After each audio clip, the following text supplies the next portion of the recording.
Our elites don't have what we need for social cohesion at this moment. We illustrate that point with the story of Joshua and Maggie May Moshe.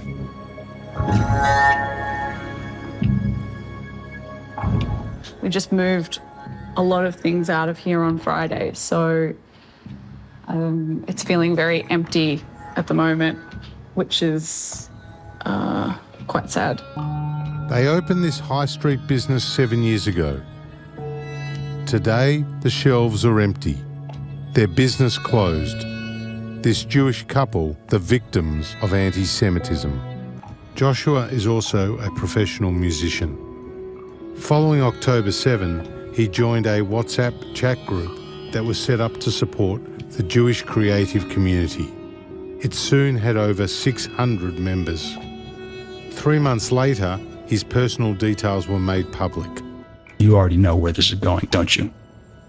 The part of the story that Sky and Mr. Frydenberg leave out is going to turn out to be just as important, if not more important, than the part they leave in. Because just as with the story of Deborah Conway, which we mentioned in another video, it wasn't only Joshua Moshe's identity that was revealed in the doxing. Maggie and Joshua noticed the sign there. Yeah. In a world you can be anything, be kind. Joshua Moshe's Jewish identity was hardly a mystery to anyone. What was made public was his eagerness to do to 3 Australian authors, Matt Chung, Clementine Ford, and Nadine Shamali, that which Lawyers for Israel did to Ms. Latouf. It is what Mr. Rivkin suggested all Australian Jews should be doing. We're not getting pushed around anymore. We're now seeing consequences levied against those who take action and stand against our people. Across all sectors where Jews have influence, we need to bring that influence to bear. There needs to be a price to be paid for being an anti-Semite, and that's what has to be done now. Mr. Moshe's special focus on Nadine Shamali and eagerness to inflict secret damage on her career caught people's attention. Is Nadine on SBS, she asked? It might be worth a deep dive into her past posts, as it's possible she's breached her contract. And when someone pointed out that her Instagram is private, he responded, "I'm on it." We got horrible abusive messages. We had our store vandalized numerous times, and we also had death threats on our phone, not just against us, but really concerningly our child. Neosis stands in solidarity with Josh and Maggie May Moshe. While we are highly critical of Mr. Moshe's actions, nobody, and we mean nobody, deserves to be threatened, their property vandalized, their family intimidated, and obviously no mother deserves to receive threats to her children. But just as in the case of Deborah Conway, Mr. Frydenberg's insistence that this is nothing more than a case of Jew hatred blinds him to the irony of the destructive behaviors and attitudes which led to this situation.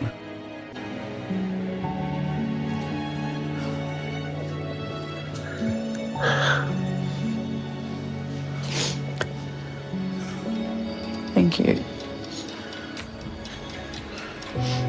Thank you. Thank you for your strength.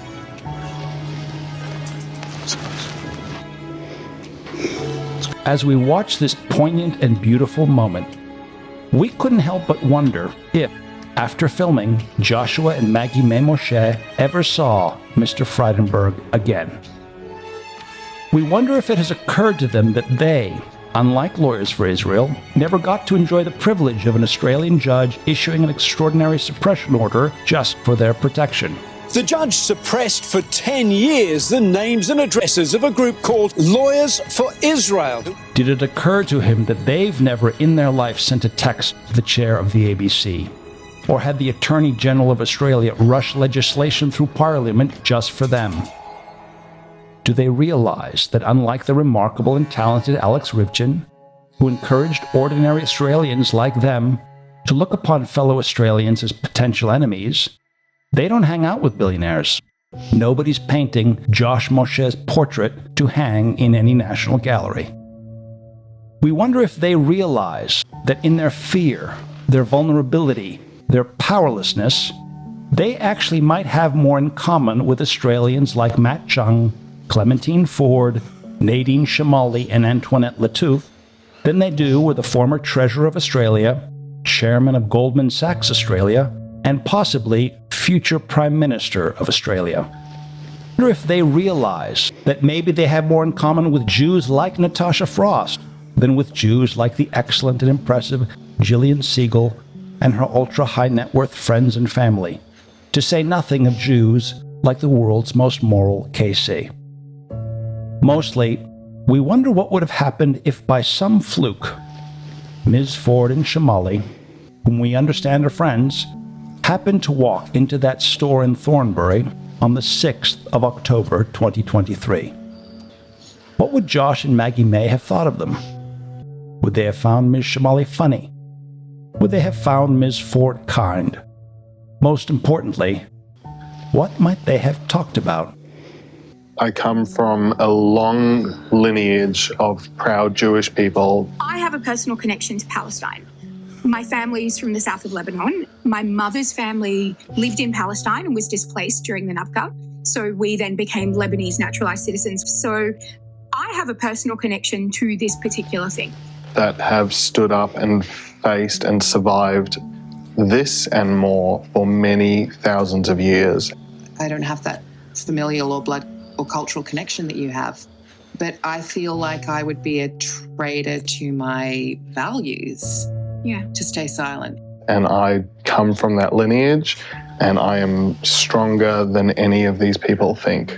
I wasn't always vocal about Palestine. I used to be afraid, very afraid. I grew up, don't talk about Palestine. Don't even say the word Palestine. I just also really don't want to fucking leave here because I've put a lot of energy and time into this place and this business. Obviously, we know that the economic backlash and the social and cultural backlash against people who've spoken up for Palestinian liberation has been swift and profound for decades again. You know, look at what happened to Vanessa Redgrave when she made a documentary about Palestine. And to have it ripped away from us like this is just horrible and unfair and uncalled for, and it helps no one. There's something about this moment in time in history where we have to all put aside our shit. You know, like this is not, if anyone in this last 6 months is still focusing on small shit, beef shit, stuff between people, there's something deeply wrong with us.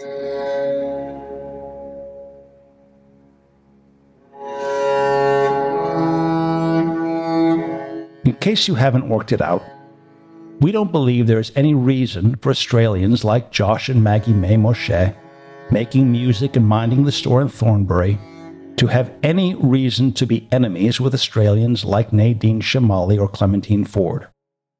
That doesn't mean they have to agree, it doesn't mean they have to be friends, but there was never any need to persuade Mr. Moshe that fellow Australians were such threats to the Jewish people they merited being the targets of the kind of campaign that was waged against Ms. Lattouf.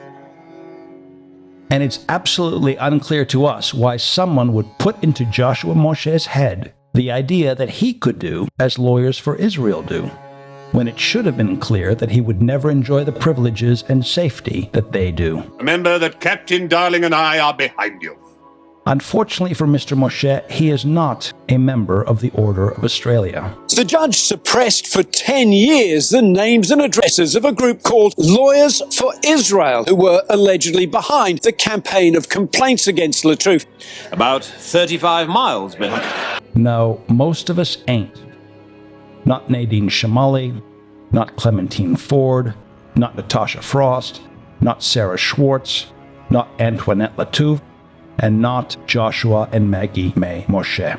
It's a big club. Whether you're Muslim, Christian, Jewish, or something else, And you ain't in it. Elites are different from you and me. We aren't saying race or religion don't matter. The whole culture, whole industries are based on distracting people from what's important. As many have pointed out, there were no Australian flags flown by the pro-Palestinians. But don't let anyone distract you from the reality of your relationship with those in society who call the shots. They even sang the Australian national anthem.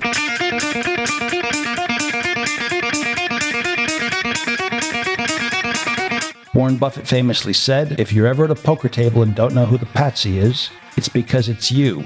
They don't give a shit. You're the patsy.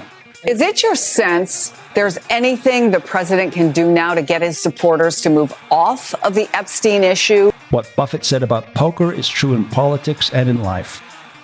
Too many of us learn that the hard way.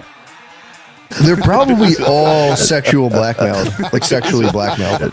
You know, again, this is a distraction. This is a distraction. We have major issues. As Maggie was getting ready to finally close her family business, a passerby gave her the finger.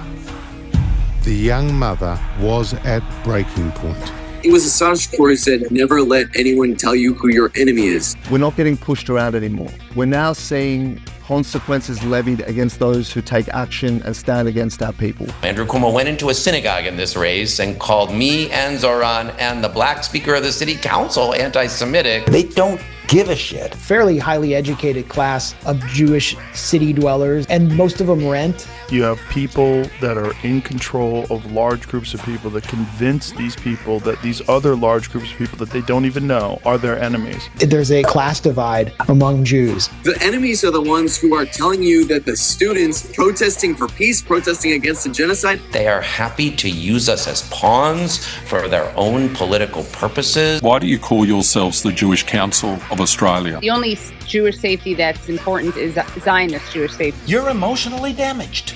Jewish. The ones telling you that these people are your enemy are the real enemies. Don't for it. Thank you.